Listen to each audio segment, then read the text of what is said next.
The Krasue is widely considered to be an A-tier killer in Dead by Daylight, but her pick rate sits around about 1%, and somehow she's getting even less popular over time, which just doesn't add up. So, what went wrong? Welcome to the curious case of the Krasue. Firstly, it's down to the premise of what we were going to get versus the reality of what we actually got. When the Krasue was first revealed, the hype was real. The concept was terrifying, and her power looked like it might change dynamics in the game. She was different, and that is major in a game that is so crowded. Not that she was overpowered or strong or anything like that, but just different enough to stand out. Because if you compare it to where she is now, she's no longer around. You rarely see her in trials, she doesn't dominate games, and she's not even frustrating enough for people to really talk about her. She kind of just sits there on the roster, and in a lot of ways, that's way worse than being a bad or a weak killer, because at least they get picked. She didn't fail, she just kind of faded into obscurity, and no one really gave a damn. And one of the biggest contributing areas towards that was that her identity just kind of got lost quite quickly. Because when you actually sit down and play the Krasue, it's not immediately obvious what she's meant to be. Is she supposed to be this mobile killer that can get around the map super quickly? Is she meant to be this killer that controls chases? Is she meant to be this killer that just puts insane pressure from across the map? I mean, she kind of touches all of those ideas individually, but she doesn't really commit to any single one of them. And that creates this awkward middle ground where her power does many things, but it doesn't consistently do anything well enough to define her. And that is the problem, because killers in Dead by Daylight don't just rely on their abilities, they rely on how they feel to play. And with the Krasue, that clarity just isn't really there.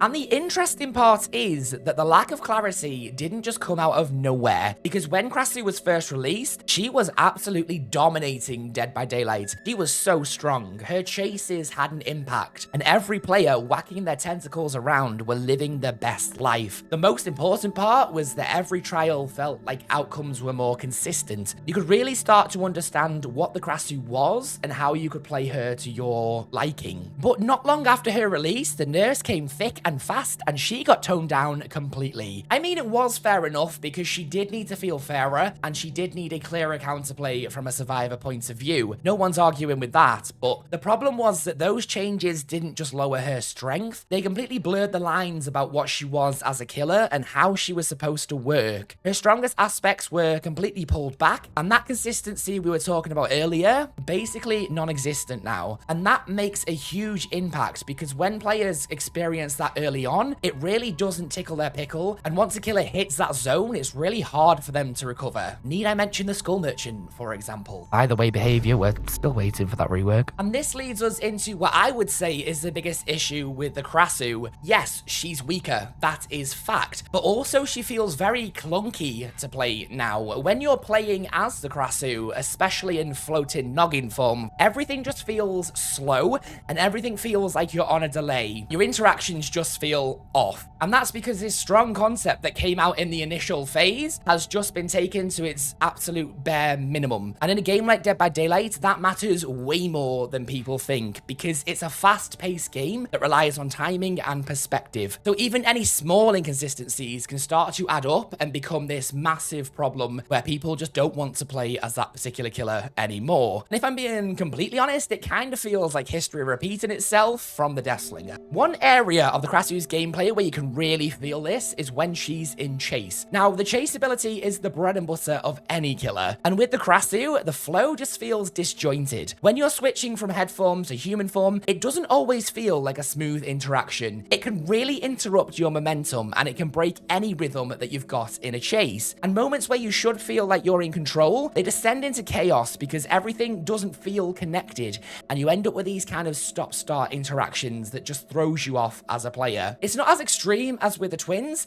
but it's a very similar frustration, and I believe that's why the interest was lost from the Krasue very early on. And finally, it wouldn't be a deep dive if we didn't take into consideration the counterplay of the survivors, because even complex killers can stay popular if survivors struggle to deal with them. But the Krasue doesn't benefit from that advantage. Once the survivors understand what she's trying to do, especially how strong her power is and and how she uses it in particular, then the counterplay just becomes very manageable and actually very easy. And when survivors feel like they're in control, that's when the killer starts to lose the match. This doesn't necessarily make her a bad killer, but it just makes her a lot less rewarding, and less people want to put time and effort into her. Because when you put all that effort into a killer, you want some kind of payoff back, whether that's a 4K or whether that's some great chases and a very good trial. And those things can really be a struggle for many Krasue players. When you put all this together, it makes sense that it's the curious case of the Krasue, because she didn't fall off because she's weak. She fell off because her identity isn't very clear. Those early nerfs that she received really affected her consistency in trials, and when she's in chase, that flow can be interrupted very easily, making it frustrating for most players, all whilst her counterplay stayed relatively manageable from the beginning. So you end up with a killer who is technically strong, but she no longer feels smooth enough, clear enough, or rewarding enough to keep people interested in her. And in Dead by Daylight, that is a dangerous place to be, because players don't just want a character that's strong, they want a character that feels nice to play. Thank you for dissecting the curious case of the Krasue with me today. If you've enjoyed this video,